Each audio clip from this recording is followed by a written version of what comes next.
All right. Hello, everyone, and welcome to our 10th workshop for Coastal Connections. This time we're looking at conserving underwater and intertidal heritage. And this is the last in our series of Coastal Connections workshop that showcase examples of how coastal heritage sites are addressing the challenges that they face with conservation, especially the impacts of climate change. And we've heard so many fantastic examples in this whole series. So we're really grateful for you joining us at this stage. If you don't know me already, I'm Dr. Alex Kent, and it's my honour and privilege to lead the Coastal Connections project. And if you're not sure about what that is, it's a joint initiative between World Monuments Fund and English Heritage to build a global network for sharing knowledge, experience, and practical solutions amongst those who manage or care for coastal heritage. So you're very welcome joining us today. As you might imagine, this is our 10th workshop. So actually, by now, the network has grown rather substantially. We have almost 60 sites worldwide in the network, and we want to continue to foster new connections all the time. So if you manage or care for a site and would like to join us, please just get in touch with me, and my email will be in the chat. World Monuments Fund, if you're not sure about that, we're headquartered in New York. And WMF is a leading independent organisation devoted to safeguarding the world's most treasured places, to enrich people's lives and to build mutual understanding across cultures and communities. With affiliate offices in many countries, including the UK, where Coastal Connections is based, it's been involved in over 800 heritage conservation projects since it was founded in 1965. So those of you that are eagle-eyed and spot the maths here, this year, WMF, then we are celebrating our 60th anniversary, 2025. And we've recently announced our watch for 2025, our biennial selection of 25 heritage places around the world facing urgent challenges and timely opportunities for preservation. English Heritage, our partner with Coastal Connections, is a charity that cares for over 400 sites and their collections in England for the benefit of this and future generations. Its work is informed by the values of authenticity, quality, imagination, responsibility, and fun. And its vision is that people will experience the story of England where it really happened. The Coastal Connections project was established after Hurst Castle, an English heritage site on the south coast of England, was successfully nominated to the 2022 watch. So we're very fortunate to have Hurst Castle as part of the network. And interestingly, we are looking back at a year of Coastal Connections since it's actually a year to the date, or to the day when we held our very first workshop. In 23rd of January 2024. So back to today, it's good to see that we are still going, and we've covered so many different sites from listening to so many different people, for about 50 speakers so far. So we always like to know in the workshops, not just where speakers, but where you are joining us from. So please feel free to say hello in the chat and say where, especially though, if you manage a coastal heritage site, that would be fantastic to know where you're from. So as usual, what we'll do, I'll just go over the format again. So as usual, we'll hear from the speakers first. We've got a great lineup, as you might remember and imagine. And after a brief Q&A, so we'll invite questions after the speakers, after everyone has finished. We'll then discuss the theme for today in breakout rooms. What I'm going to do now then is hand over to Lucy Blue, a professor in maritime archaeology at the University of Southampton. Lucy was a colleague of mine many years ago. And she's also the Maritime Archaeological Director of the Honor Frost Foundation, that I'm sure many of you will have heard of. She's conducted maritime archaeological and ethnographic research in the Western Indian Ocean, the Eastern Mediterranean and the Gulf, and has a deep interest in old boats and the coastal communities that use them. So, Lucy, you're very welcome, and thank you very much indeed for introducing our theme for us today. So I'll hand over to you. Thank you. Thank you, Alex, for introducing me. And I would also like to mention, as I think, Mike, you're stalking me. We've just been 3 meetings on the trot, but our funder for the Maria project, Arcadia, and this is we're drawing, and some of my colleagues as well, very much on some of the work we've been doing through maritime archaeology, endangered maritime archaeology in the Middle East and North Africa, funded by Arcadia. Anyhow. I'm really just here to provide a very basic contextual sort of setup for what maritime archaeology is and what types of sites that we are looking at. I'm sure this is very obvious to a number of you on this call, but just so that everybody's starting from the same page. I mean, obviously, we deal with a range of different types of sites in the coastal, intertidal, and underwater zone. From shipwrecks to submerged landscapes, scattered pottery, deep water sites, etc.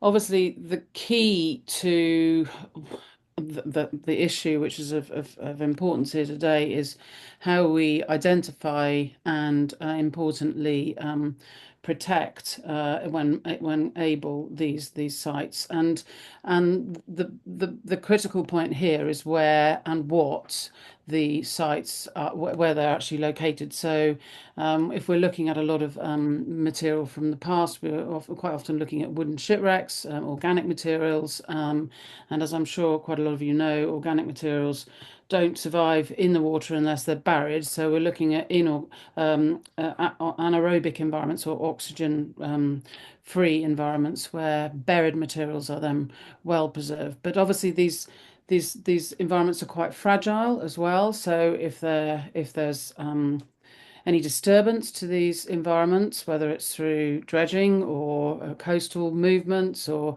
so archaeological material gets exposed, and that's when deterioration starts.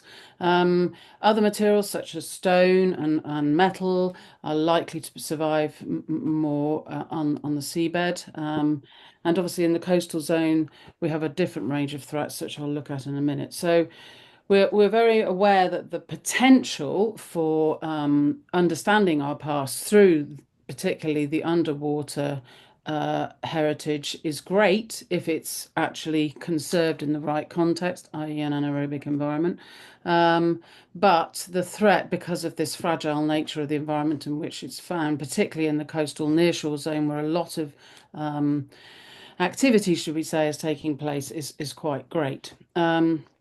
So can I have the next slide, please? And just to remind people of the threats, I'm sure this is a similar slide that's probably presented in most of these Coastal Connection meetings, actually, regrettably, when we're thinking about a whole range of quite extreme threats, particularly if we look at the right-hand slide, which is really just an overview of the potential threat of coastal change as a result of climate change. And I know that my colleagues, Julia and Nick, are going to be looking in quite a bit of detail at this in the context of Libya. But, we're looking at a range of threat which I think is more heightened in the coastal zone than possibly anywhere else on the planet, because of coastal development, whether that's, port developments, hyperport development, pollution, land reclamation, dredging. I was away last week on a project when I pretty much witnessed all of those happening simultaneously. So these are really real threats. And I think, the mounting threat from climate change and storm events and flooding and all the things that actually quite a lot of us have witnessed ourselves nowadays, means that we need to we need to be very cognitive of documenting. Can I have the next slide, please? Our coastal resources. And I think that's really, the most important thing that will hopefully come out of this is we can't manage, preserve or protect if we don't know what's there. So the identification, the documentation and hopefully the preservation, which maritime archaeologists and cultural heritage managers do through a number of different means, some of them mapped out here from coastal survey through dive survey, marine geophysical survey, remote sensing mapping, which I know we'll be discussing a bit, through to underwater documentation or remote documentation through drones, modelling, all of these things that we galvanise together. In the case of Maria, putting them into a comprehensive database, which often leads to the support of the development of national inventories when they do not already exist. I think this is really important. When you're the manager of a site or a whole country's worth of sites, you need to know what your resource is, where it is, and also what degree of threat these sites are potentially vulnerable to. Some of the other approaches that we've been thinking about more recently is actually how to protect these through that sort of nature culture approach through marine protected areas and extending what is quite often protection through natural environment to incorporate also the cultural heritage. And I know that my colleague from the Nautical Archaeology Society and others in the past have spoken quite a lot about this bottom-up approach in terms of co-creation, working with local communities whose archaeology is sometimes just there on their doorstep, and also with regional authorities to build capacity and knowledge and share knowledge through projects, but also through the development of national inventories and databases. So I hope that's a very simplified, basic introduction, which a lot of you will already be familiar with, but I hope that provides a little bit of a context for the lectures that we're going to hear in a minute. Brilliant. Thank you so much, Lucy. It was really, really accessible and very engaging to understand the fantastic different approaches that we're going to be looking at, and also the challenges, obviously, that we've got in front of us when we look at conserving the intertidal and underwater environments. So that's absolutely fascinating. Thank you so much indeed. So what we'll do now is move to the first speaker then, Louise Firth. And just before I introduce Louise, I'll just mention that if you have some questions, feel free to put them in the chat. And then what we'll do is hear from all of the speakers, and then we'll address the questions at the end. We may not be able to answer or address all of your questions. We'll do our best, given the time we have. But please feel free to do that. Put them in the chat, and then we'll crack on with the speakers for now, and we can address the questions at the end. So, Louise, great to have you with us. Louise is a marine ecologist who works in both natural and artificial coastal environments.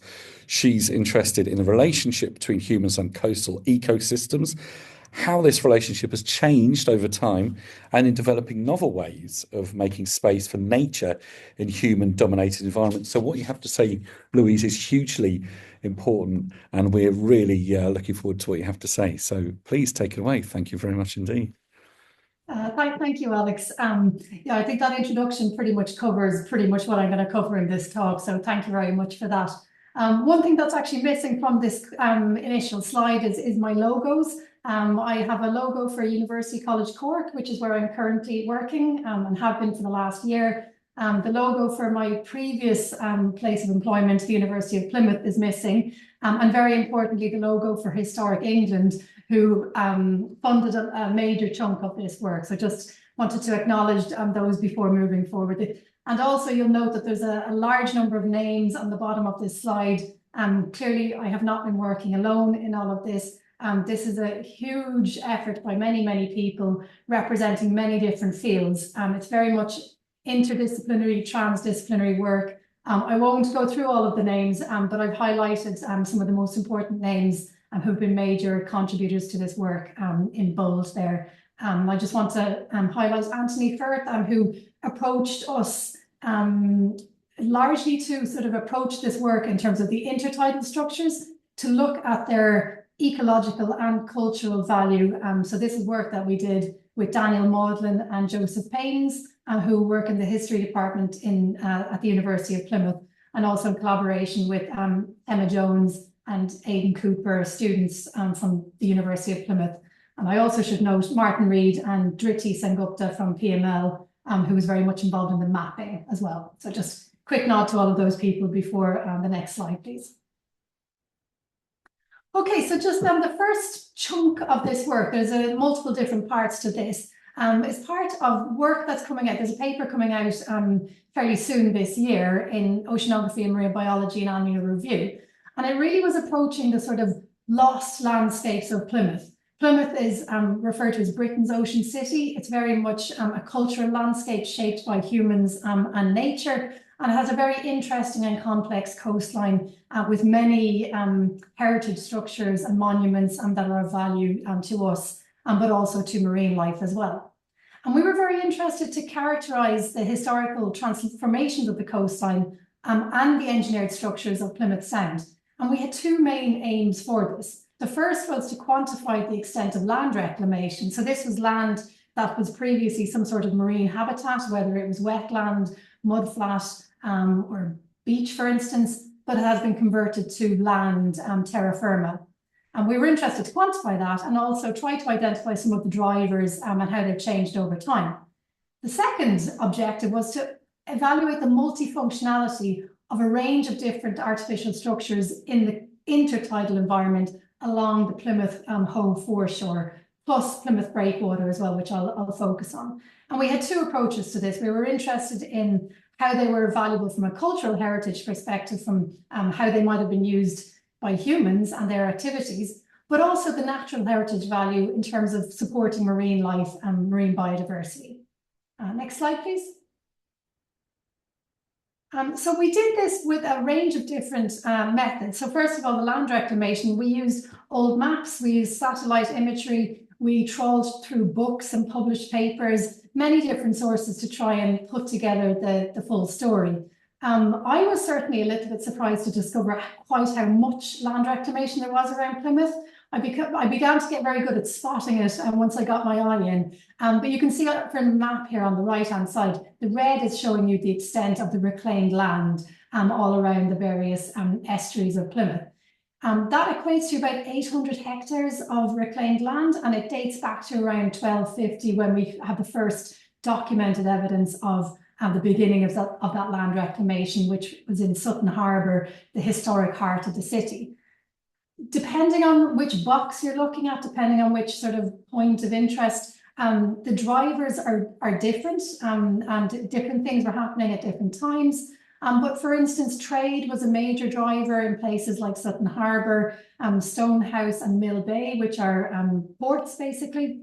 Agriculture was a major driver of some of the land reclamation up the major river Tamar that you can see in the top of the image there. So this was converting land into basically agricultural land, primarily for grazing. Access and urban expansion, unsurprisingly in an urban environment, was a major driver, particularly along the Plym River, which is the part on the right-hand side of your image. And some of you will also be aware that Plymouth is it's a major military hotspot in Britain. We have Devonport, which is the largest naval dockyard in Western Europe. And that is if you look at the image, it's the bit to the left of the city of Plymouth, just at the beginning of the River Tamar. So many drivers of land reclamation, but quite a lot of it. Next slide, please. So one of the things that we noted from doing this is lots of the land reclamation happened a very long time ago. There was no photographic evidence, there was no evidence from human memory because it was so long ago. Quite often it was only archaeological evidence or even paintings and written records that were the sources that we were able to get for this. And as a result of that, we found that there was huge evidence of shifting baseline syndrome, which is where people today have no understanding or knowledge of where land reclamation happened in the past. And they often didn't actually know where it was or that it was even reclaimed land at all. This image here shows you an example of how some of the monuments and the heritage can actually get covered over and lost to time. The map shows you, the black on the map is basically showing you land reclamation that happened between 1250 and 1675. So it's quite old, obviously well before living memory.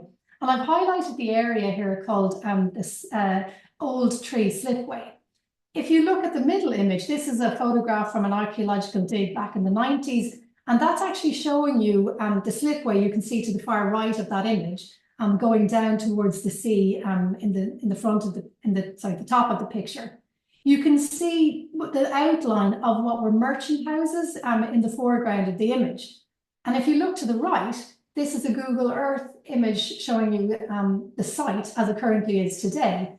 And if you look carefully, you can see the outline of the merchant houses. You can see the rooms identified. And to the left of that, you can see the sort of long vertical slipway identified to the left. So it's just a little bit of a nod to the sort of lost history and the lost heritage, but visible and acknowledged even in modern times. So I think that's a nice little nod to the history. I don't know if that was Plymouth Council that wanted to do that or if it was the developer, but I think it's a very nice nod to the history. Next slide, please. This was the work that was of interest to Historic England. We were tasked with identifying intertidal structures along the Hoe foreshore in Plymouth. We found 37 of them that we were able to survey. And the idea was that we were going to look at them from a human perspective and also a marine life perspective. We identified 37 structures. They had various different functions and structures. They range from things like steps, piers, pools, seawalls, groins and cablings, mooring rings, many different types of structures. And we identified 4 sort of major groupings that they could belong to.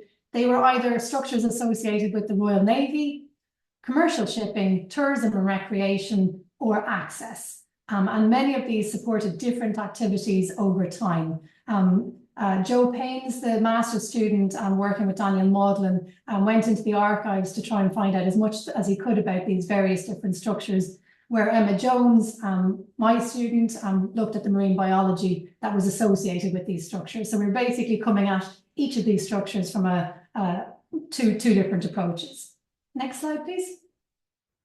So this image is just showing you the marine life that was associated with these structures. Basically, the long and short of this slide is we were comparing the various different groups of organisms on the figure here. So each of those terms is referring to a different group of organisms. The grey bars are showing you the numbers of species in that group that were found on the artificial structure. But we also compared this to the natural rocky shore beside it, just for comparison. And the take-home message from this is that these artificial structures were actually supporting huge diversity of marine life, and often they were supporting equal and sometimes more diversity than the adjacent rocky shore, which is not necessarily what you would expect. So the take-home message from this is that they were largely considered to be valuable habitat from a marine life perspective. Next slide, please. As I said, there were 37 structures. I'm clearly not in a position to go through all of them in terms of their heritage and marine biodiversity value, but let's just take one example here, West Hoe Pier, which was built in 1880. You can see it's a fairly large structure with many different components to it, but from a cultural heritage perspective, it's a very valuable structure in the sense that it was built from a sea access perspective. It's obviously a place where people can go and fish, and people still fish from there today. So it's very valuable in that context. Some of you might recognize the shape of an Anthony Gormley statue there on the edge of the pier there. So even in modern times, it has a lot of cultural heritage associated with it today. But it's also very close to where the Mayflower Steps is in Plymouth, where the Mayflower set sail from. And similarly, the Gypsy Moth, Chichester's ship, also set sail from nearby. So there's a lot of history and heritage associated with this structure. From a marine biology perspective, huge diversity of marine life, lots of different niches and habitats associated with this structure. It spans the intertidal range, and it has lots of nooks and crannies and cracks, which is all very good for marine life. And we found a total of 42 recorded species on this structure, which was certainly one of our more diverse structures, shall we say. Next slide, please. The last thing I want to sort of mention in relation to the heritage and the intertidal structures was we did a focused study on Plymouth breakwater, which of course is a huge structure and has great heritage value.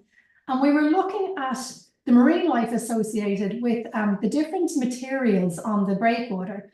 I don't know if many of you are aware, but Plymouth breakwater is made up of a mixture of limestone blocks and granite blocks. Granite being a much harder substrate, it hasn't eroded as quickly as the limestone. And if you look at the image on the right-hand side, you can see that there's pools that have formed in some of these blocks. The pools have formed in the limestone blocks, which have eroded a bit quicker over time. The reason that they have eroded more quickly is a lot of the time we think that this is actually down to limpets. So limpets are these gastropods that are in huge abundance on this structure. We even refer to some of the concrete blocks as limpet barrens because nothing else lives there except for limpets. But limpets have a bioerosive function, so they can actually erode softer rocks like limestones and chalks and things If you look at the image on the right-hand side here, you can see that this is a close-up showing you the limestone blocks, and you can actually see the pits that have been created by these limpets. So if we're thinking about conserving and protecting cultural heritage, the choice of material can be very important, and considering how marine life can actually interact with the material can be important, an important consideration. Next slide, please. And then just pulling all of this together, sort of looking to the future, thinking about some of the things that I was saying in terms of looking at it from a cultural perspective and a marine life perspective. We are now taking a lot of these concepts and designing coastal infrastructure with many of these things in mind to be multifunctional. In 2023, we installed this living seawall, which is made of concrete, but you can see it has lots of different panel types, which has different levels of complexity. And the idea is, first and foremost, it's an art installation, it's an educational exhibit, but it will also support different marine life on the different panels. And this is very much in keeping with sort of, future design of coastal infrastructure, but borrowing from nature and borrowing from the past. Last slide, please. Okay, and I would just like to finish by saying thank you very much, and a special thank you to Ciara Shine and Alex Kint for inviting me to give this talk. Thank you to you for listening, and just acknowledging the various funders and collaborators on this. And my contacts are there should anyone want to get in touch. Thank you. Lovely. Thank you so much, Louise. That's fantastic, especially like the idea of the living seawalls as well. It's a really interesting innovation, and I guess that's something we'll start to see a lot more of as well in future. But let's move straight on then, and thank you again for that great and fascinating, varied talk about Plymouth. That's brilliant. So let's move to then Nick and Julia, and I'll let you know who they are. They're going to be talking about intertidal heritage and underwater heritage in Cyrenaica and Libya. So Julia and Nick are both researchers at the Maria Project and specialise on North African archaeology, particularly in Libya and Egypt. The Maria Project aims to comprehensively map and document maritime archaeology in the Middle East, North Africa region, both onshore and submerged, and to assess the threats and damages to the resource. The data is then entered into an open access database that can be used by heritage managers to monitor and protect archaeological sites. Another part of Maria's work is to develop tools and build capacity to foster the protection of maritime cultural heritage in the MENA region. So Julia and Nick from Ulster, we're really pleased to have you with us today, and look forward to hearing what you have to say. And just before you kick off, I'll say again, just a reminder to everyone, please put questions in the chat, and then we will address those at the end for any of the speakers. Thanks very much. Over to you, Julia and Nick. Thank you. Brilliant. Thank you. Thank you, Alex, for the introduction. And thank you for inviting us to speak to you all today. We're really happy to be here. So in this presentation, we will focus on the site of Apollonia in Cyrenaica in eastern Libya, but we will also touch on wider issues that affect submerged and intertidal heritage in the country. We also want to stress from the outset that Apollonia is just one of many submerged sites along the coast of Libya. We're sort of only scratching the surface with that one because the country has a very rich maritime heritage, which is in great need for further study and protection. So on the title slide here, you can see a drone shot of the shoreline of Apollonia with some submerged and intertidal features visible. And I'm going to have to put the term intertidal in inverted commas here, as of course in the Western Mediterranean, tides are minimal compared to what we have, for instance, in the UK. So in Cyrenaica, the tidal range is less than 0.3 meters. What is more of an issue here is past and future sea level rise. This is coupled with one of the strongest wave climates along the North African coast. And this strong wave climate increasingly impacts the archaeological remains within the zone of wave attack. So some of the features that we are going to talk about today are not strictly speaking in the intertidal zone. They are features that were originally built above water, but are now located within the destructive surf zone. Next slide, please. So here we are in Apollonia, which was the harbor of Cyrene. And Apollonia stands out as one of the very few complete examples of ancient harbors that still survive below the water until today.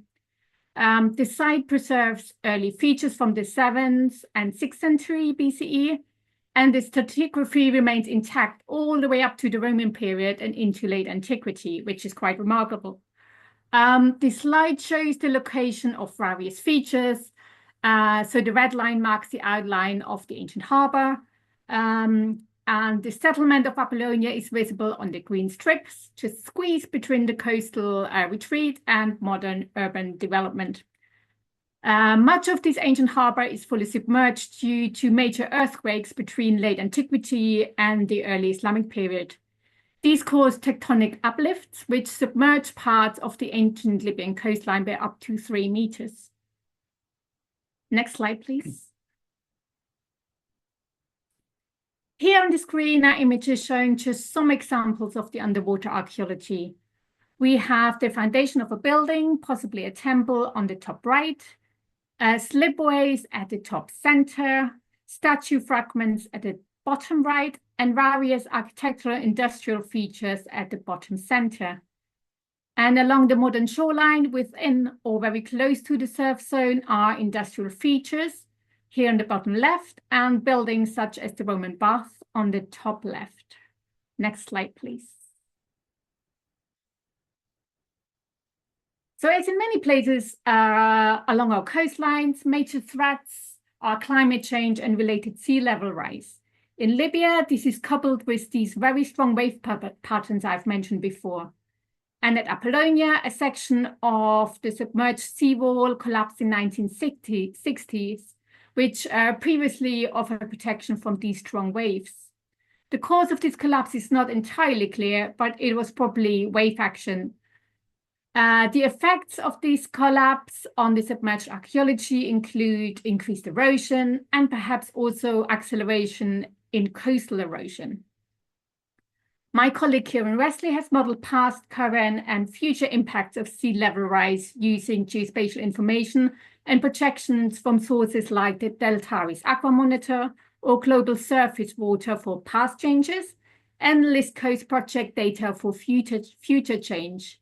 I will briefly present the results from Apollonia focusing on future change, but if you're interested, have a look at our article in +1 for more detail.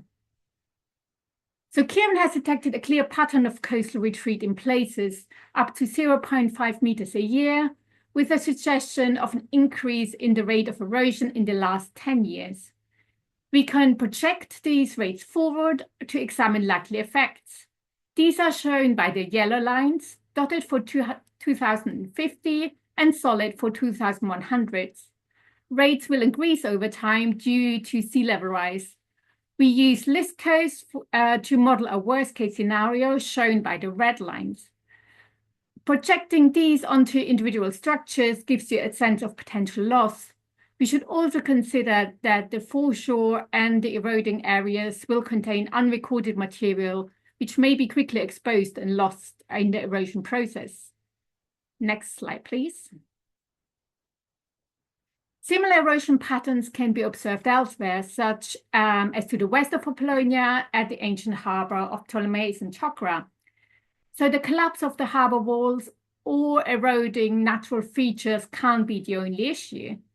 Another major factor is probably a change in sediment supply, which alters how wave patterns and storm events impact submerged and intertidal archaeology. Urbanization is another issue. Sediment delivery has historically come through body systems, but urban development can block these bodies. This reduces sediment supply to the coast and causes coastal retreat.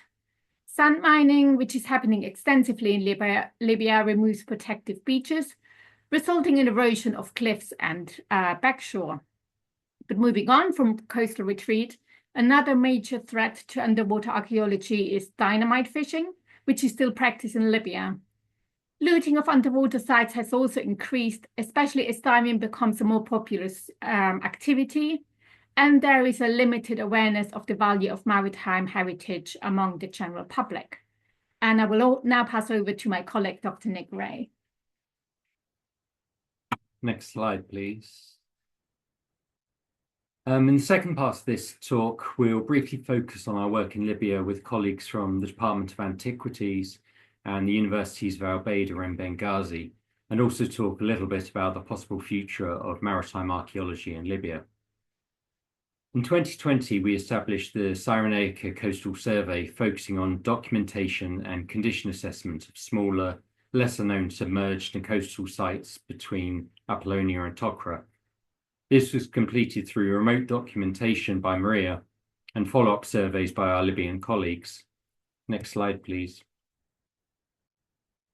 We recorded various sites, including small and medium-sized harbours such as Cainopolis on the left and Abtukus on the right. We also did some underwater documentation, such as at Ficus Harbour and around Famous Island. Additionally, the team also assessed the impact of Storm Daniel on previously surveyed sites. This revealed that most of the damage was caused by Wadi runoff water and increased coastal erosion due to storm waves.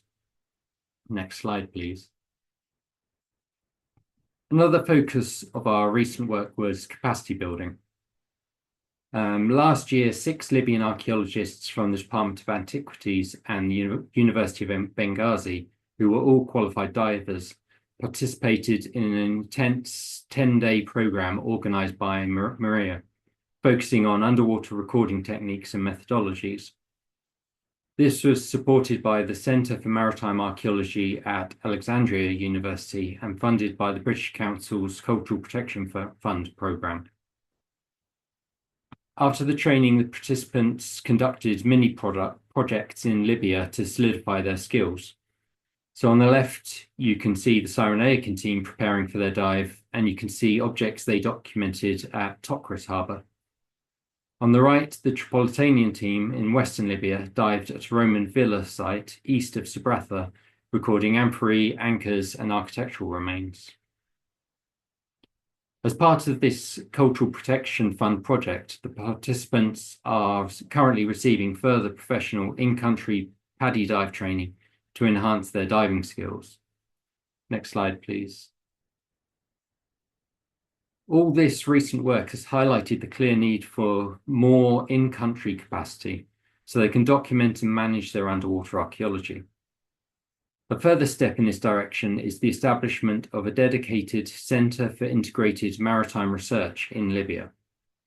With our Libyan partners, we are currently developing a Centre of Excellence at the University of Benghazi, bringing together leading Libyan and international scientists and professionals to work on collaborative projects integrating natural and cultural heritage.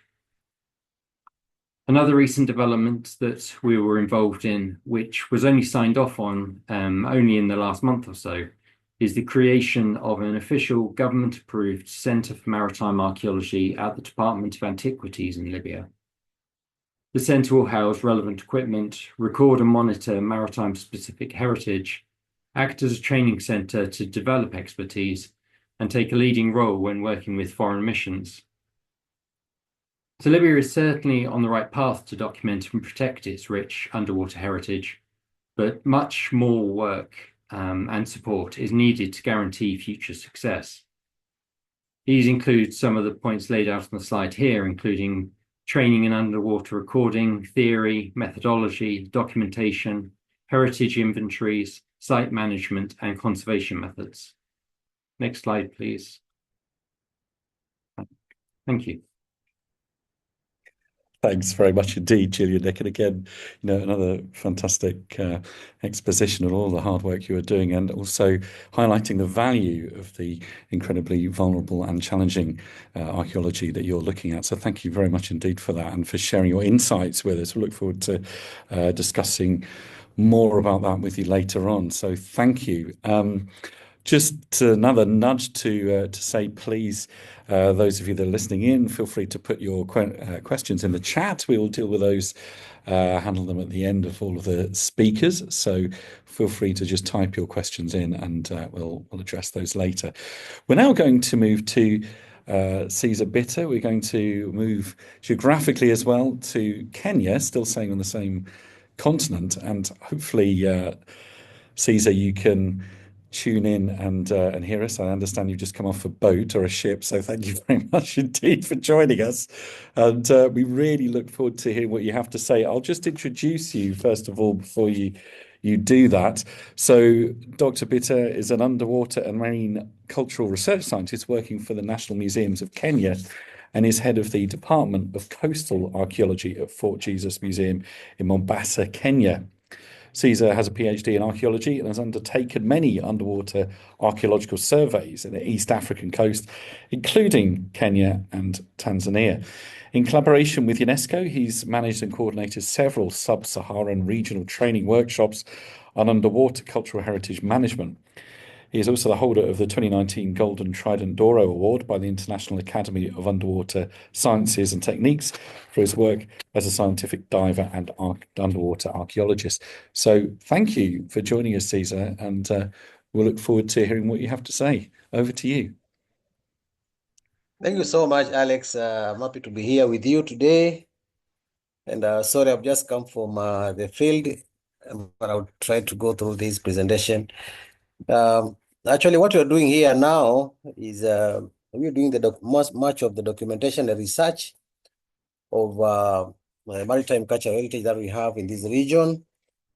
There isn't much in terms of activities that like is happening in Europe, where you already have serious projects ongoing. But well, we have some work, of course, going on. Like in Kenya, we are surveying the oceans and mapping underwater cultural heritage as well as intertidal heritage. We are working with the communities to identify the ancient connections that have left evidence in our oceans. Next slide. Yeah, holistically, we have a lot of evidence that remains in the ocean that connects nearly all the continents of the world. We have a lot of archaeology remains that relate to the Far East, to the Persian Gulf, to the Middle East, of course, to the Mediterranean region, Europe, as well as the hinterland of Africa.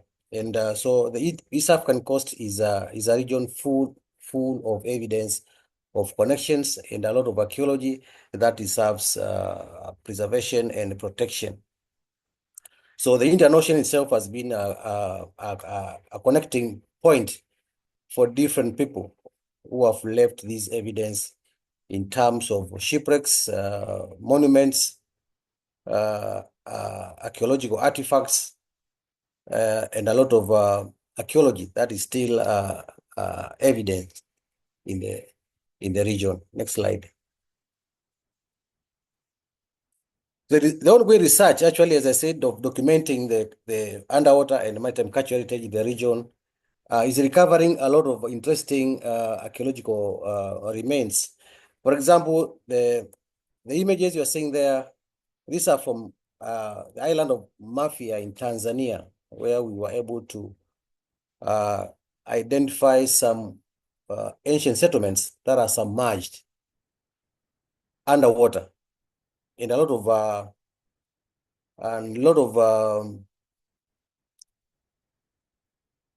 of ceramics lying underwater in a large area that we think perhaps this could have been a settlement, or maybe these were shipwrecks that maybe perhaps capsized within the channels of the Mafia archipelago.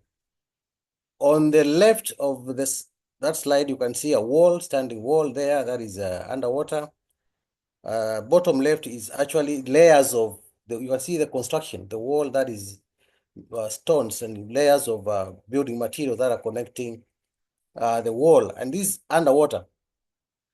So these remains form a very important archaeological material that requires serious protection and preservation. Next slide. And the layers of connection that actually is coming out from our research indicates that we have settlements of the Neolithic period that link the coast as well as the hinterland. We have very early material from the Arabs and the Romans. We have the early Swahili archaeology that is also coming from the underwater. And of course, the colonial period and up to the present. So these layers of chronological occupations is evidence of what we are finding, and is very, very important to the communities of this region, as well as to the history and the future of the region. They form important scholarship materials that students, of course, are learning to come to do researches here, and also propagate the same to schools. Next slide. For example, the Neolithic period, evidence of Neolithic period that we are finding underwater indicates that the early people of the 10,000 years ago probably were sailors. And this being the first time we are recovering this kind of materials underwater means then sailing in this ocean did not begin the other day, as many scholars have been trying to indicate. It shows that there's been sailing in the Indian Ocean and especially on the Swahili coast very many years ago. So this evidence is coming from the Swahili coast of the Kenyan coast as well as the Tanzanian coast, and extends into the hinterland, connecting communities of hinterland as well as the communities of the coast, meaning there was interaction in terms of trading or otherwise. Next slide. This slide shows the local Swahili pottery that dates back to around 400 AD and 250 AD, meaning, and it's made locally. And coming from underwater is also an indication that perhaps these are settlements that are submerged, or these are sites that have been taken away by the rising sea levels. So either there are threats to these sites is being evident today from the sea level rise, or these communities were sailing within across the Indian Ocean, despite what scholars earlier have been saying that, of course, the Swahili people and the local early communities of this African coast were not able to go through and sail along the coast. But this evidence is coming from there. It is part of the documentation that we are doing now to identify the underwater cultural heritage that is in this region. Next slide. These are the materials from the Roman period that are coming from underwater. It's part of the layers of history and layers of connection between this coast and other parts of the world. Coming from the Mediterranean region indicates very well that there was serious trading either along the sea, up the Gulf of the Persian Gulf, or across the hinterland, maybe perhaps to the Nile Valley, all the way to the Mediterranean region. And this coming from the underwater is an indication that there is a lot of archaeology that dates back to very early time, like the 2nd century BC, materials coming from the Byzantine period or the imperial period of the Roman Empire, an indication that there's archaeology that needs to be studied, and there's archaeology that needs to be protected and preserved in the region. Next slide. Next slide. Yes. This graphic down there is the Mafia Island. And the wall that you are seeing on the right and top is enclosure, meaning it is a settlement that was enclosed without, this wall was an enclosure of that settlement. And inside that enclosure, we were able to document a lot of Roman materials, especially pottery, meaning this perhaps is now the settlement of Rapta, which may be traded with the Romans during the Roman period, perhaps in the 2nd century AD or 2nd century BC. So there's a lot of archaeology in the Tanzanian coast with this kind of remains of settlements that we have been able to recover, including ceramics as well as the remains of shipwrecks that we are finding in that island. Next slide. We're also finding a lot of stone anchors in the coast of Kenya and also Tanzania. We're also finding iron anchors, part of the shipwrecks that sank in this region. And these are valuable materials and archaeology that is yet to be fully investigated to understand where they came from, what the ships were carrying, and what trading was happening along this coast. So part of the researches that we are actually undertaking and recovering archaeology is bring out these stone anchors, the shipwrecks, the caches of pottery, remains of walls that are still underwater, and which are still under threat from the ocean dynamics. So there's need to conserve, there's need to undertake more research, document these materials to ensure that we have enough information before they are destroyed perhaps by the elements. Next slide. Again, in the island of Mafia, we have the channels of the archipelago, where, as I mentioned, there's a lot of archaeology underwater. There are lots of sites that are perhaps settlements. There are also other shipwrecks. You can see that small dots in that channel there indicate underwater archaeological sites. We have more than 11 of them in this small area here.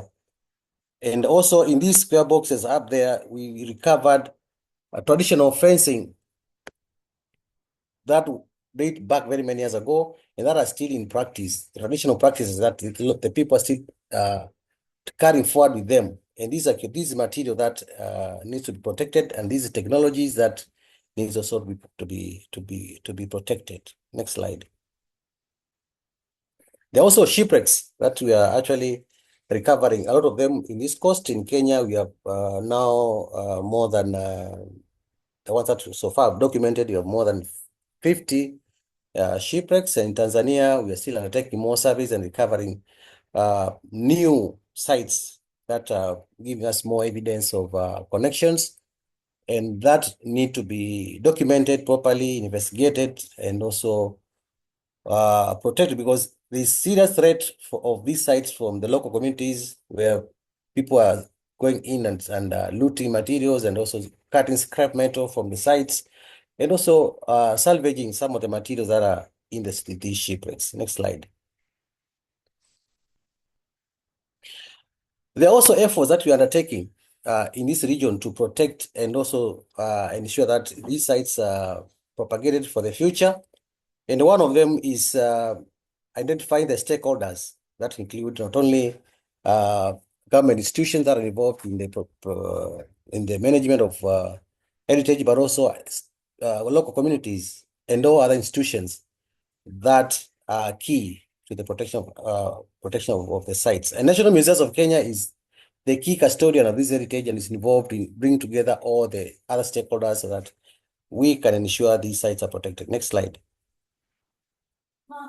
We also have community awareness workshops with the local people and the communities. We engage schools as well, and we train the local communities on how they can manage this heritage, because this heritage is within their living areas. It is within their regions, and they are the people who are constantly in touch with this heritage. So we have to bring them on board. We have to show them how these sites can be protected and the importance of ensuring that these sites are preserved. Next slide. We do a lot of trainings to the local people. We train them how to use cameras, how to document this heritage. We also train professionals in the region to do the diving, document, take photos, and record this heritage. So in this slide here, you can see we are training the local people in Malindi, in Kenya, women groups, so that they can document this heritage, they can keep stories, they can talk about the heritage, and how they can identify the values in this heritage. Because in that way, then they become part and parcel of the managers of this heritage. Next slide. Schools are very important because these sites are for the future. So we have programs in the schools where we go to schools, talk to the children, and also bring the children to the sites and show them why it is important to protect and preserve this heritage. Next slide. Most important is to ensure that we document the traditional knowledge of the Intertidal heritage. So in this case, we work with the craftsmen in the region to train and also to document traditions like traditional fishing techniques, traditional boats, so that this heritage can be there for the future. Next slide. Above all, we have to ensure that the local people can make a value, can make a living, can make some economic empowerment from this heritage. In so doing, for example, we work with the communities and show them how they can make a living integrating maritime heritage and also economically earning something. For example, here you can see mangroves for climate change mitigation. They sell these seedlings to tourists who come to the site to see these sites. They ensure that the tourists buy the seedlings and plant them within the areas where there is impacts of climate change. They also do beekeeping, where they can sell the honey by keeping the bees within the mangroves. So in so doing, they make sure that they plant more mangroves, because it's from the mangrove they can get the honey, which they can also sell. We also do butterfly farming, where they have butterflies in the mangroves. And so doing, you find that they'll be able to protect this heritage, which is within the intertidal area, within where these communities are living. Next slide. We also develop with them ecotourism circuits, whereby tourists can come in to the sites and they can take them into the creeks using traditional boats.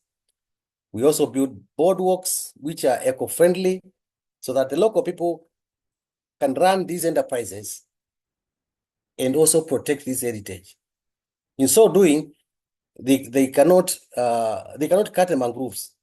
They cannot endanger the monuments. They cannot endanger the heritage, because it is within that heritage where they are also able to make a living. Next slide.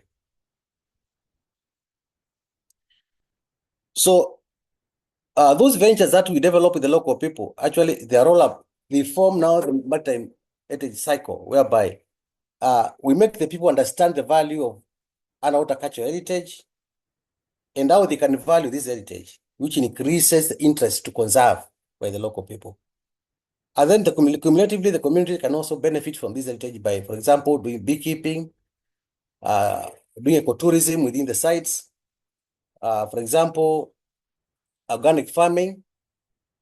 And as such, you realize that maritime cultural heritage will be protected and preserved for the future. So there's posterity of the heritage by involving the local people and ensuring that the local people is not just protect the sites for the sake of it, but also they can also make a living from the same. So they have the value from the sites, they can enjoy the sites, and then they care for them, and the sites will be there for the future.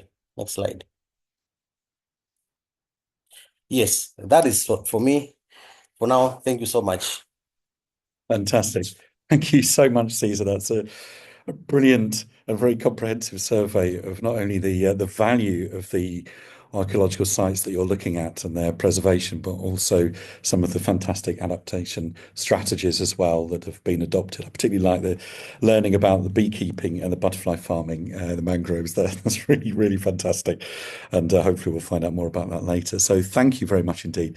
So now let's move back from Kenya to the United Kingdom and somewhere actually just a few miles from where I live, Sandwich Bay.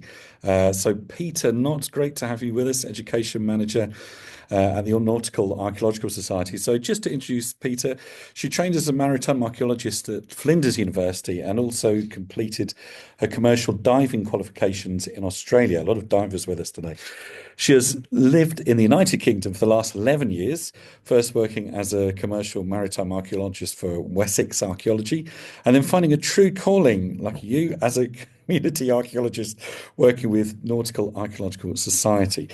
She has run their internationally accredited education program for the last 7 years and enjoys developing the diverse curriculum for this adult education system that caters for a range of learners from professional archaeologists to citizen scientists in over 20 countries.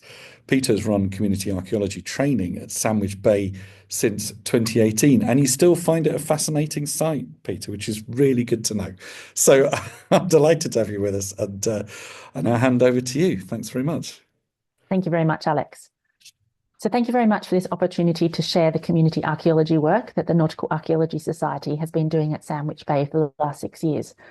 In this case study, I will share some of the challenges that have faced us in our previous work and how that's informing our future plans in the area, which is quite exciting ahead of us. Next slide, please. Firstly, I'd like to establish where we are in the world. We're on the east coast of the United Kingdom with views across to France on a clear day. Sandwich Bay is a 5-mile stretch of sandy beach with an incredible tidal range, and that's really great for archaeology. It's just unfortunate that the best tides always occur at dawn in winter, but the amazing array of coastal heritage makes the early and cold starts worthwhile. Next slide, please. Since 2018, the Nautical Archaeology Society has been using this beach to run our entry-level foreshore archaeology courses. The amazing and numerous heritage sites on the beach, the relatively safe site conditions, the cheap nearby classrooms and accommodation, and the fact you can get there by train all make it very convenient and affordable for self-funded volunteers to attend the training. And it also justifies the 150 miles that we need to travel from the Nautical Archaeology Society's office to get there. While we concentrate on teaching basic measuring and archaeological record keeping through partnerships with other organisations, we've also been able to run specialty courses in drone and GDPS recording and photogrammetry. As a result of these training sessions, we've gathered a great deal of data about the coastal heritage on this beach. Next slide, please. And this coastal heritage falls neatly into 4 categories. The first category is the 10 wooden shipwrecks. They are the most obvious heritage on the site. They are the most visible in the landscape. However, they're not always there. Sometimes that they're not there, you might find that they're buried, and sometimes the sand levels change and they're buried, and other times they're incredibly exposed, like you can see here in this picture. Next slide, please. Another permanent feature, and one that's usually visible, is a World War II plane. It's a B-17 bomber. Thankfully, no one died when this crashed, and it's a very well documented and well-known piece of heritage on the site, which is different to the wooden wrecks, which are a bit of a mystery. Next slide, please. Then there are the wooden fish trap stakes. They're always there as well, but they're quite small, and you have to have an expert eye to identify them. So they run in line. So once you've found one, you can usually find a row of them heading off into the distance. Next slide, please. Finally, there are the individual artifacts that wash up or are exposed. These can range from broken or intact bottles, large timbers from many of the wrecks that are further out to sea. We've even had a large and historically significant rudder on the beach. Goodness knows what the powers of the environmental forces caused to wash that up onto the beach. It was very heavy. We also get a lot of ordnance, and while we're not allowed to excavate, the Coast Guard often create holes in the sand in the process of making the beach safe again with their explosives. All loose finds that we encounter on the beach are recorded and reported according to UK law and usually left in situ. However, we have recovered a couple of significant items for teaching purposes, such as this German Westerwald mug that you can see here on the right. Next slide, please. Now, here's where the challenge of conserving this heritage arises. There's 2 factors at play here, the environment and the people. Let's start with the environment. All the data that we've collected over the last 6 years show that the wooden wrecks, the plane, and even the fish trap stakes are disintegrating through the unstoppable effects of the twice daily tides, the increasingly more prevalent storms, the changing sediment levels, and if that wasn't enough, marine boring organisms. These are all the factors that are contributing to their deterioration. Pictured here is the same wreck at different times, showing how sediment levels change and reveal more or less of the wreck. The higher sediment levels are great because the heritage is protected from environmental effects and marine borers, but it's bad because we can't investigate it. Lower sediment levels are great for training and recording purposes, but are bad because the marine organisms can feast on the wet timber, and the tides are quite happy to wash away these timbers. Sometimes we've seen major structural changes from one day to another. We have collected a lot of information and images of these wrecks over the years, but we still don't know how old they are. It's a gaping and annoying hole in our understanding of the coastal heritage. Next slide, please. To that end, in 2023, we were able to get government support to fund a dendrochronologist to sample the wooden wrecks for dating and to assess them for possible legal protection. The initial assessment of the wrecks was that there was no way to counter the irrepressible effects of the environment, and therefore there was no point in legally protecting them because the environment wasn't going to pay attention to the protection. So the only way to preserve them is by record. Also, during this assessment, due to the poor state of the sampled timbers, it was not possible to get any conclusive dates. However, there is a glimmer of hope because there is sound timber, it's just buried. Therefore, excavating one or more of the wrecks is the only way to learn more about them before they disintegrate entirely. And while disintegrating is bad, excavation is good news because that word excavation always captures the public attention and the media's attention, and we're going to come back to that shortly. Next slide, please. The other challenge that I mentioned was the people. Sandwich Beach is a very popular place for dog walkers, bait diggers, fishermen, and metal detectorists, and beachcombers as well. There are many people who like to take souvenirs home from their beach walks. There are others who like to collect items from the beach, thinking that they're saving them, and then they share their finds on one of the 5 Facebook groups that are dedicated to this beach. You can see screenshots of the 5 Facebook pages. There are other amateur historians who are doing their best to investigate and preserve this coastal heritage. All of these people have the best of intentions, but they're working individually and they're not appropriately sharing their discoveries so that it can contribute to the bigger picture and help understand this beach environment, despite our best efforts to get them to work with us over the last 6 years. Some of these people are keen to learn more about the beach, and they and many others come to the regular free beach walks that we run at low tide. They take place mainly in the rain, only occasionally in the hail, and rarely in the sunshine. But the allure of this coastal heritage is not diminished by the weather. Sometimes we've had up to 60 people on the beach and numerous 4-legged friends. Next slide, please. But the people who have been the real stars of the work that we've been doing over the last 6 years are the volunteers. We've had almost 50 individuals working with us on site to measure, record, photograph, and find the heritage on the beach. Some of them have been enticed from overseas, and some have just walked from their nearby home. Some have been just once, and some have been almost as many times as I have. But they have all had to pay their own way, and that's not fair. We're hoping to be able to change that soon and get some funding for doing more work in the future. They've been great to work with, and you can see we have a great deal of fun, despite the fact that most field work days start before dawn and are in winter. And these are the people we really want to support and encourage to continue their passion for archaeology and the coastal heritage at Sandwich. Next slide, please. It's a picture of a map of the site showing all of the heritage marked on the site, and it's also got a QR code which appears later in my presentation that is a link to that map. So what I want to tell you about this map is that all of the volunteers have their own life skills to bring to the fieldwork. One of them happens to be a web developer who, soon after we started fieldwork in Sandwich Bay, heard me say that I was having trouble keeping track of the 10 wooden wrecks, which look very familiar. They all look very similar to each other. So he whipped up a geolocated map of all of our discoveries to solve this problem. And this is what the slide is supposed to show, a geolocated map. We regularly use this map on site to either remind ourselves of which wreck we're at or to work out if something's been buried, which is why we can't find it anymore. What I will tell you is that it's now interactive, so people can actually report their finds and use it as a monitoring tool. They can add photos and add observations. It's still very rudimentary, but we are going to improve it and make it a lot more usable very, very soon. It's the basis of the work that we're about to do. That's the next slide. So what do we have? We've got significant coastal heritage that's being threatened by environmental factors. We've got interested locals that just need a little guidance to work together rather than as individuals. And we've got fantastic existing logistical structures to support community projects. Next slide, please.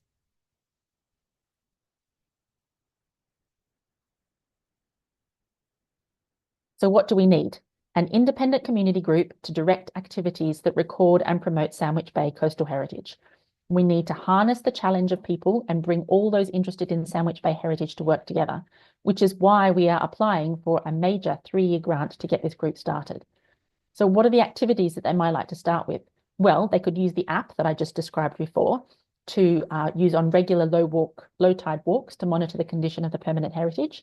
It could track the movable heritage, all the artifacts that wander around the beach, and to record changing sediment levels and coastal erosion. That will be very crucial to the future work. This could also be used to recruit new people to help with this monitoring and harness the powers of dog walkers and bait diggers for the greater good. Once a better understanding of the movable finds site formation processes is achieved, this could be investigated for climate change modelling and to find out if there's more shipwrecks out to sea. As part of the process of NAS setting up this group, we could also provide training on the necessities of becoming an independent body for setting up this community group, as well as more specific archaeology training in specialist artifact identification or practical conservation advice to make sure that these individuals who are very legally collecting these artifacts are looking after them properly and know what they actually are. But of course, the main focus will be on excavating 1 or 2 of the wrecks, because not only is this the way to learn more about the wrecks, it will also grab the public attention. One of the 10 wrecks, of the 10 wrecks, there's 2 main contenders. They're quite high up on the beach, so it's great for logistics and getting excavation equipment there. We will excavate, record, leave them there, rebury them, we'll do sampling and record them.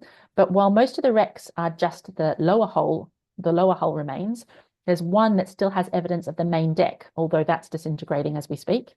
So we could actually use this information, we'd excavate it, we'd record it, and then using the latest digital techniques, we could actually create a virtual model of this vessel in augmented reality. So someone could walk along the beach and suddenly this virtual reality, augmented reality image of the shipwreck would pop up. That would certainly liven up a beach walk. Next slide, please. We can't overcome the challenge of environmental effects on the coastal heritage at Sandwich. It's inevitable that one day there will be nothing left. I encourage you to scan the QR code on the left-hand side. That's the QR code that was missing from the previous slide that takes you to the map of of all of the heritage on Sandwich Bay. So we can't change the fact that this heritage is being eroded away, but we have not admitted defeat when it comes to recording this heritage and preserving it through photographs, scans, measurements, augmented reality experiences, as well as archives, historic documents, oral histories, and artifacts. But for that, we need to harness the people power and create an independent community group to work together to preserve by record, investigate, and disseminate their local heritage stories. So watch this space because that's what's coming next. Thank you very much. Thanks, Peter. Thanks to all the speakers. It's been fantastic. It's been such a wide-ranging and amazing set of case studies and illuminating experiences from different parts of the world, both for underwater heritage and obviously intertidal as well. And the huge challenges that you face, not just as you, I think, exemplified so well there and encapsulated, Peter, the environmental challenges, obviously, as well as the challenges of people as well. So that's been fantastic. Right, let's now move to questions then, because we have a few minutes for those. And there were a couple that came up whilst you were talking, Peter. So they're very short and sharp. So I think I might do those first before the more substantial ones.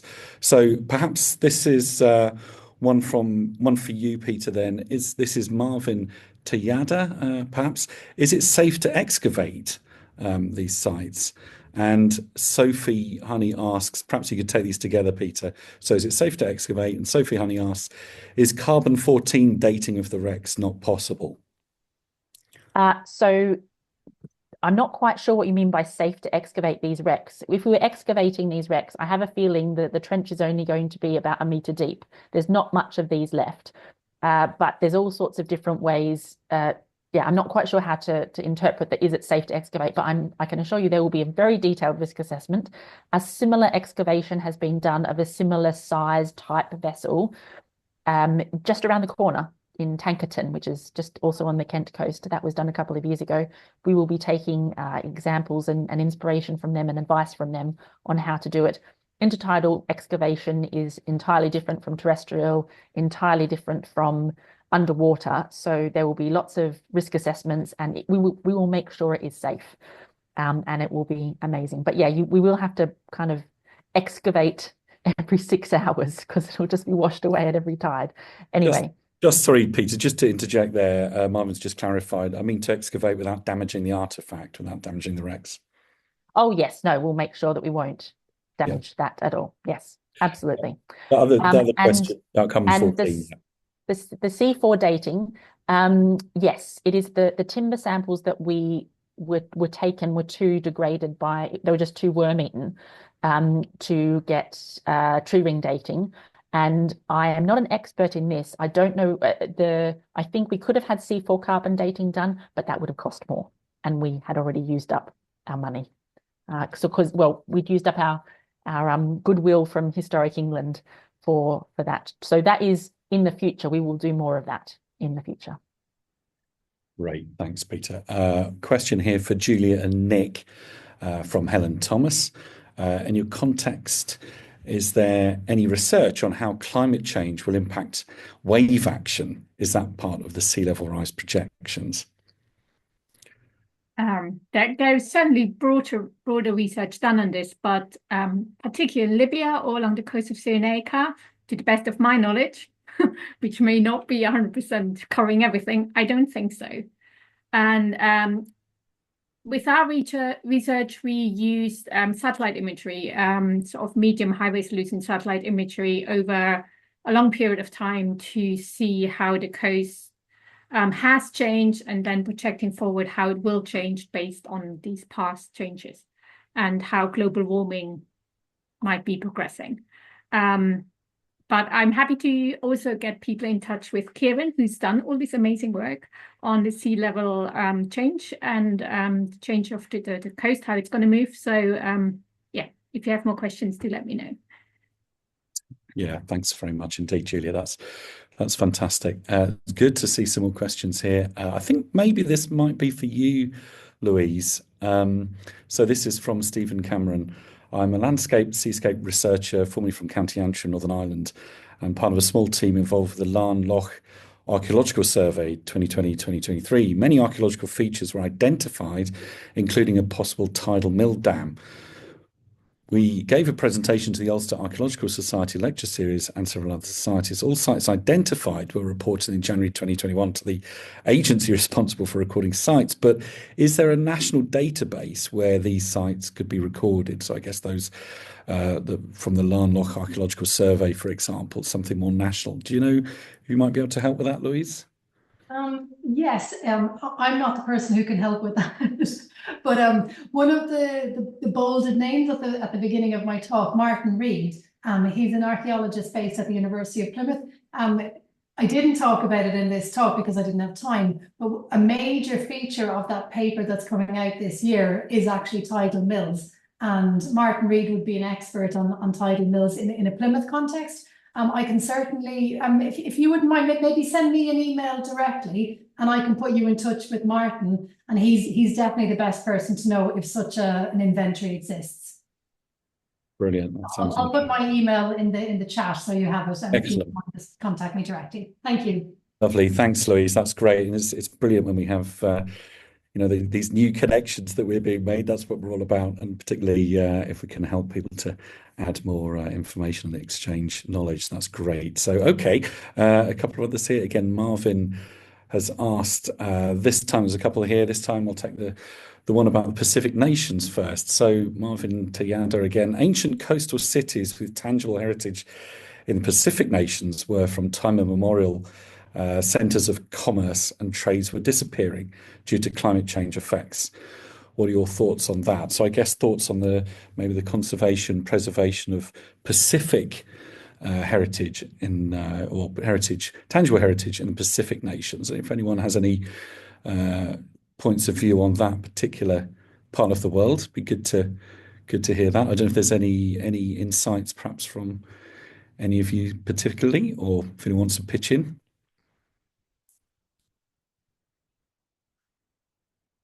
Thoughts about Pacific nations? I mean, I might add something just very, very briefly. I had the privilege of visiting Hawaii not too long ago, and was very keen to find out more about the tangible heritage and obviously the intangible heritage that's displayed in the museum and talked about and narrated and curated through that very old established museum, I think from the 1920s, I think, something along those lines. But effectively, I thought it was very, very interesting how the key narrative was about linking up Hawaii with other nations within the Pacific, and particularly then how there is a shared heritage in terms of looking at the interconnectivity and the role of those Pacific nations and Pacific islands, particularly in trade and commerce, as well as sharing technology in terms of fishing and boat building. So I thought that was something that was very, very interesting that could be obviously mined further in terms of the preservation of those areas. I mean, that's just my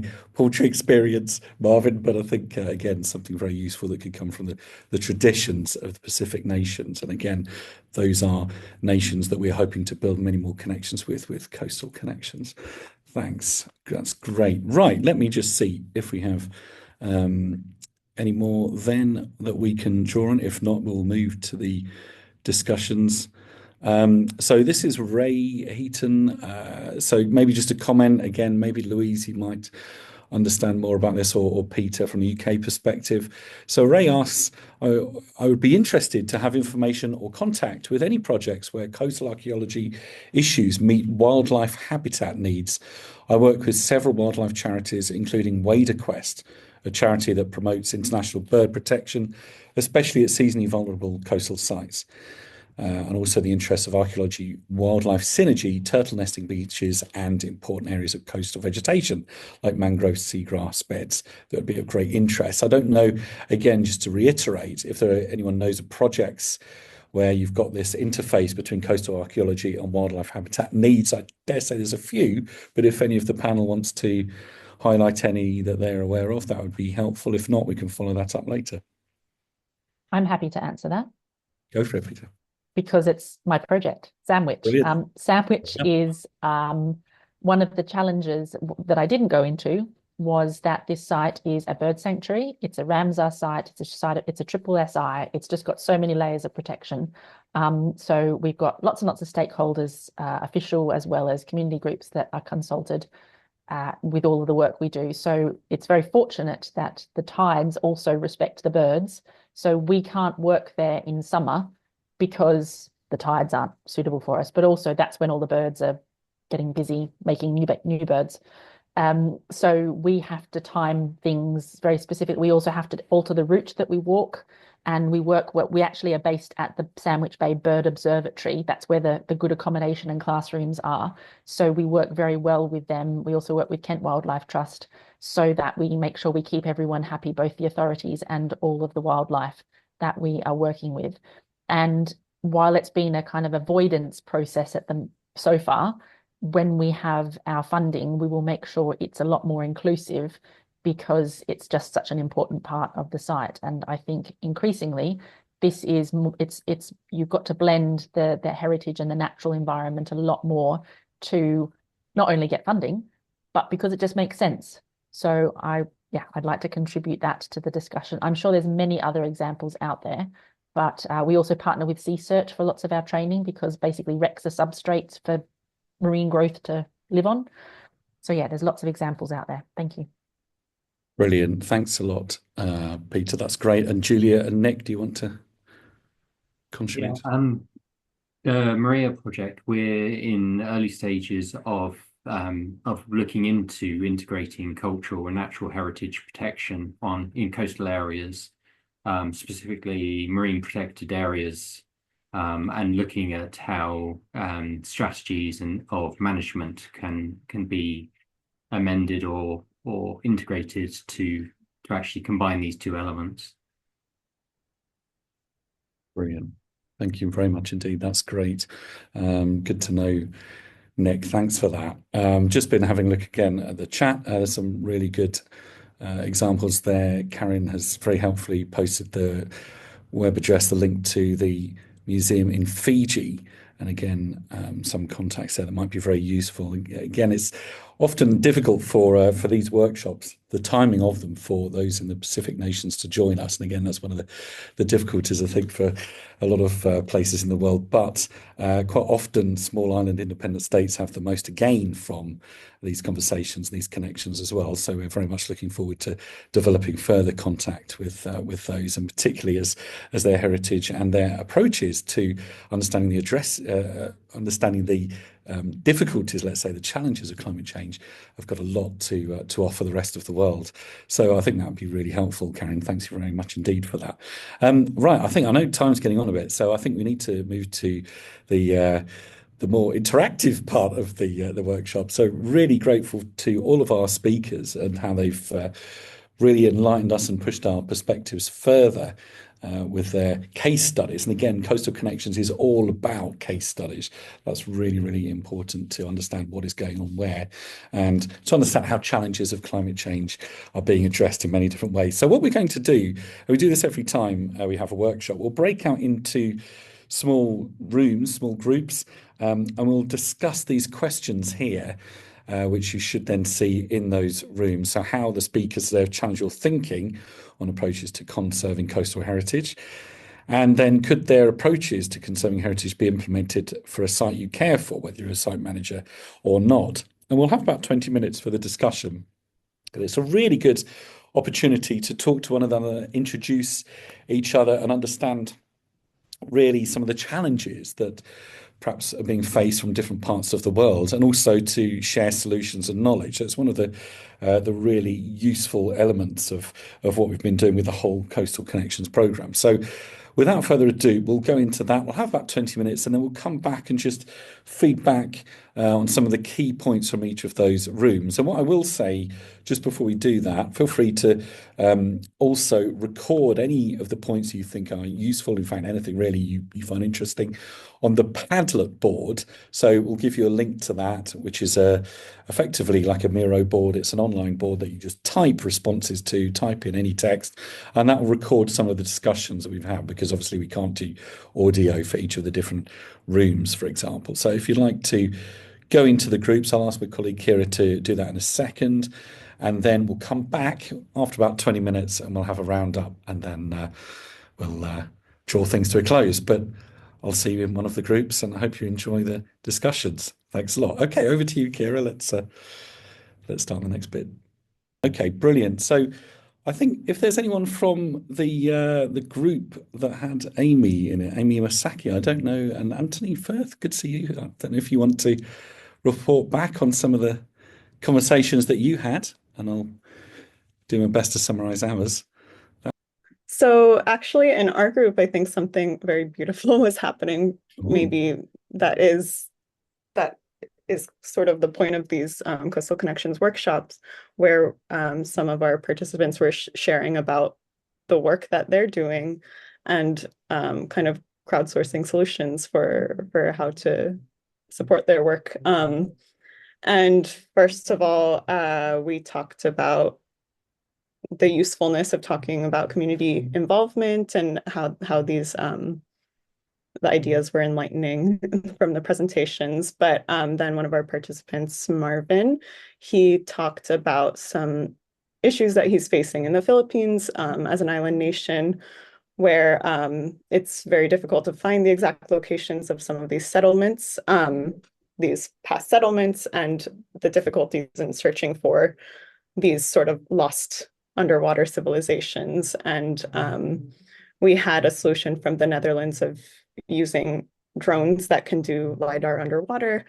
But then, then we got on to talking about a project that Hannah and Rashad, if that's right, have been working on in Basra in Iraq. And they have been documenting the living heritage elements of well, I guess you two could probably speak to it better than I can, but they've been doing living heritage documentation, but have been trying to make these connections with other disciplines and other professionals working in archaeology and other places in order to explore the possibility of searching for archaeological remains in the canals in Basra. And yeah, I think that's where this beautiful thing started of our other participants throwing out suggestions and ideas and links to other projects. And Anthony, feel free to chime in with specifics if you'd like. No, that was a really good summary. Thank you. Excellent. Great. Thanks, Amy. And, please feel free to put these comments down, anything that you've noted down, you say about taking notes, but it was really helpful what you just said, actually. Really good to have that in the Padlet. So if you want to distill some of that and put it in the Padlet board, that would be really useful. It's in there, yeah.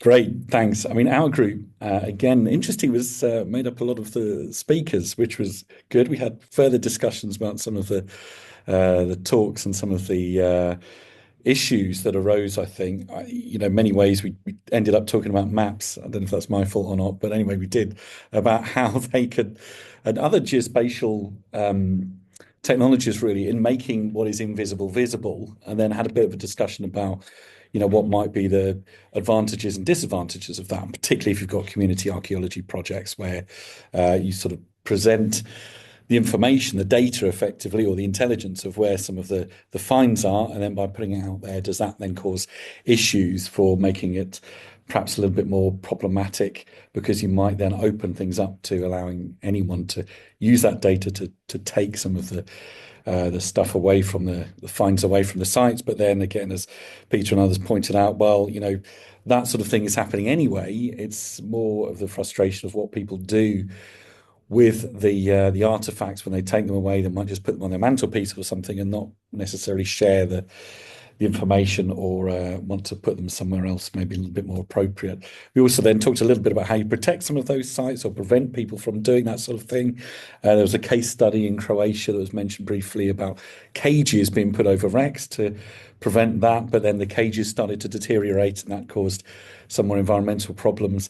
And so we sort of concluded ultimately with another case study from Landloch that sometimes really there isn't a foolproof method for mitigating really against that sort of thing. And in a way, I guess it's the overall community drive to ensure that, of course, we preserve and conserve rather than look for individual gain, I think, in any of these locations, but really drawing from a lot of experience that was in the small room we had.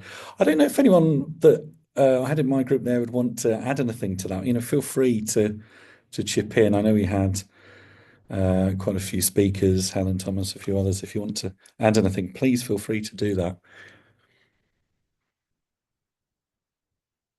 If not, I'll type something up, put it on the Padlet board, and then we'll have a record of some of those discussions. So I think that's pretty much it then. We're kind of up to time, aren't we? Which is really then leaving me to get to the end of all of this to really thank everyone for taking part today, and particularly if you're speaking in the previous part, and obviously then those of you that carried on with the discussions. I mean, it's been fantastic to hear what you've been saying, actually, not just through the talks, but also in the discussions. And I really like what you were saying, Amy, as well, that you started to have quite a beautiful discussion about connecting people, particularly through the case studies that or that you learnt about there. So how we facilitated that through Coastal Connections has been really, really good and fantastic to see. It's been really encouraging to see that over the last year or so. So just thanks to everyone who's taken part. To Kira, good to have you still there, making sure everything still runs smoothly. That's been fantastic behind the scenes. What else can I say? But it's been a real privilege to do all of this, to bring you all together from across the world and share that experience together. From Sandwich Bay, which we've heard about today, to Antigua, to Antarctica, to Zanzibar, there's been a broad range of about 50 case studies at least that we've looked at over the last year. So that's been great. But perhaps more importantly, I suppose the connections that we've been able to foster and build and establish. And that's given us, I think, all a lot of positivity and hope as we embrace a lot of these challenges together. So just say a couple of things. We're going to be launching our new website. You might have noticed that the Coastal Connections website that was up and running, well, WMF launched a new website, and so we are updating our web page. So our new website should be around and up and running from mid-February, and that will have the resources that we've been developing throughout the project. So that will include the workshop recordings, the graphical abstracts, that we've been developing too, with live illustration, which has been a really nice way of capturing some of the key summaries and facts that we've been talking about. Obviously, the case study fact sheets, and again, we'll be looking towards our speakers to help us to create those, and particularly to add some details when it comes to the specific case studies, because that's been the heart of Coastal Connections. Technical glossary that we've been building as well, and we're developing some principles for coastal heritage and its sustainable management. So we'll start to put those up fairly soon as well. And I'm really keen to bring in Coastal Connections network members and anyone who wants to really, who's taking part in these workshops, to help shape those. And just finally, really, one thing we're going to be doing is capturing again more experiences of Coastal Connections throughout the last year, and your thoughts of the future, so we can put together an idea of what that might look like. So look out for a short questionnaire. That will be coming around fairly soon. It won't be onerous at all. We just really are very keen to capture your experiences and perhaps some of the really key connections that we've been usefully, hopefully, putting together. So thanks ever so much, all of you, for joining us, and look forward to seeing you again soon and continuing these conversations. So it's been a real privilege to do it, and hopefully we'll see each other again soon. Take care. Thanks a lot.